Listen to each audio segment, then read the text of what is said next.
we've got a guest coming on right now. It's Mattias Desmet. This is his book, The Psychology of Totalitarianism. This book's just been banned by Ghent University, which I think he works there, so he's ever so cheesed off. Mattias, thank you very much for joining us on Stay Free with Russell Brand. We're grateful to have you. Now, before we get into this book banning, let's work out what the book is in fact about.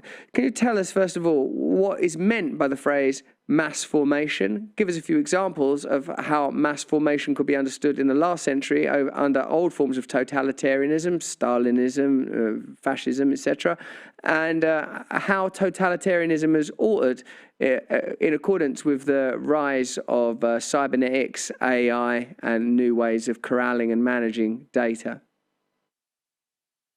The title of the book, of course, is The Psychology of Totalitarianism. And totalitarianism is a typical kind of state which is different from a classical dictatorship. Many people confuse totalitarian states with classical dictatorships, but they are completely different. A classical dictatorship is based on a very elementary, very primitive psychological mechanism, namely the population that is scared of a small group of people, the dictatorial regime, who has a huge aggressive potential, and in this way can impose unilaterally its social contract to the population. But the totalitarian state is based on a completely different psychological mechanism. It is based on the psychological mechanism of mass formation. What is mass formation? Mass formation is a very specific group formation, which has a very specific effect at the level of individual mental functioning. When people are in the grip of a mass formation, they typically lose all capacity to take a critical distance of what the group believes in. So when the group believes in the most absurd things, who are blatantly wrong, they will continue to go along with the narrative that led to the group formation. That's one thing. The second thing is that when someone is in the grip of a mass formation, he typically becomes willing to sacrifice everything. His own health, wealth, the future of his children, and so on and so on. When someone is in the grip of a mass formation, he's willing to radically self-sacrifice. A third very specific effect at the level of individual mental functioning is that people who are in the grip of a mass formation become radically intolerant for dissonant voices. That's very important. And in the end, when the mass formation continues until the last stage, the masses typically start to commit atrocities, start to destroy each and everyone who doesn't go along with the masses. And they do so as if it is their ethical duty to do so. And the better you understand the mechanism of mass formation, the more you see what we can do against it. And that's what my book is all about. I describe how throughout the last 200 centuries, very specific psychological conditions emerged in the population, and how these conditions led to larger and larger and stronger mass formations, and eventually led to the emergence of totalitarian states, which are always based on mass formation. So it's crucial to understand how this mechanism works. You need 4 conditions in order for large-scale mass formations to emerge. The first one is that many people should feel isolated and lonely.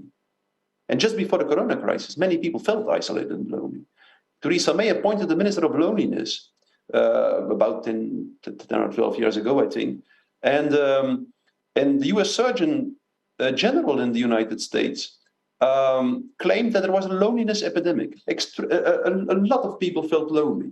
And then the second condition, first, many people have to feel lonely. Second condition, many people have to be confronted with lack of meaning making in life.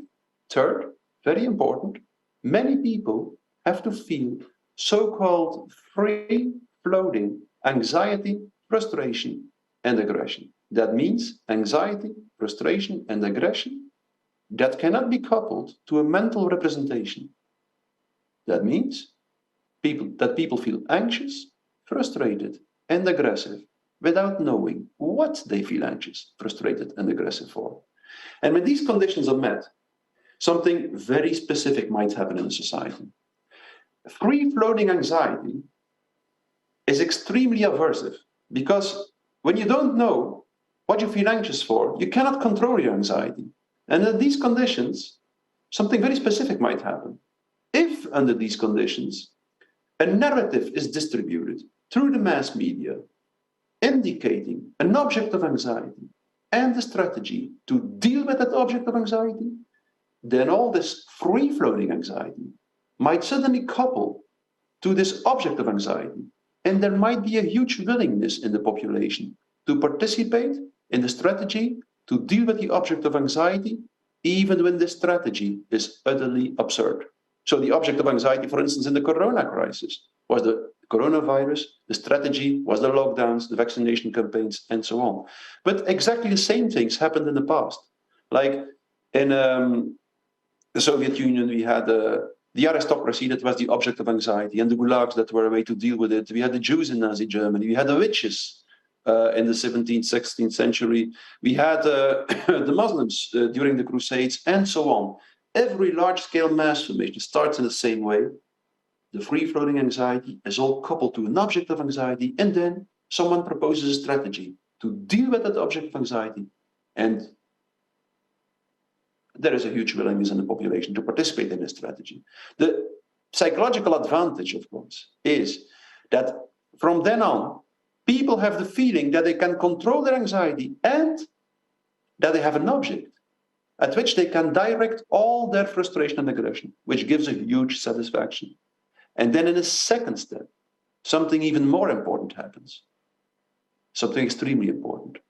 Because so many people at the same time participate in the same strategy, the same heroic battle with the object of anxiety, people have the feeling that they can escape their loneliness, that they feel connected again. That's why every mass formation goes hand in hand with a feeling of solidarity and new citizenship.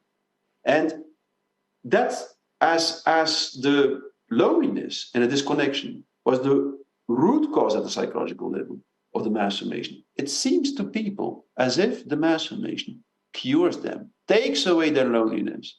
And actually, that's crucial. That's not true. Because a mass is always a group that is formed, not because individuals connect to each other. A mass is a group that is formed because individuals all connect to the same collective ideal. And in the end, when the mass formation continues for a long time, all solidarity and all love is sucked away from the bond between individuals, and it's all injected in the bond between the individual and the collective, meaning that after a while, everyone expects from everyone else that everyone sacrifices everything for the collective, and there is no solidarity at all anymore between individuals. So that's a strange effect that the mass formation creates. It focuses all the attention on one small aspect of reality, for instance, the corona crisis. It connects people in it connects the group in a heroic battle with this object of anxiety, and it leads to a mental state that is typically the same as hypnosis. Mass formation, technically speaking, is the same as mass hypnosis. Also in a hypnotic procedure, all the attention is focused on one small aspect of reality, and the rest of reality seems to disappear. That was exactly what happened in the corona crisis. Everybody was focused on the victims of the coronavirus, and it seemed that nobody noticed anymore that there was a huge collateral damage, and that every proper cost-benefit analysis might conclude that the remedy was worse than the cure. So that's the effect of a large-scale mass formation. Stay free with Russell Brand. See it first on Rumble.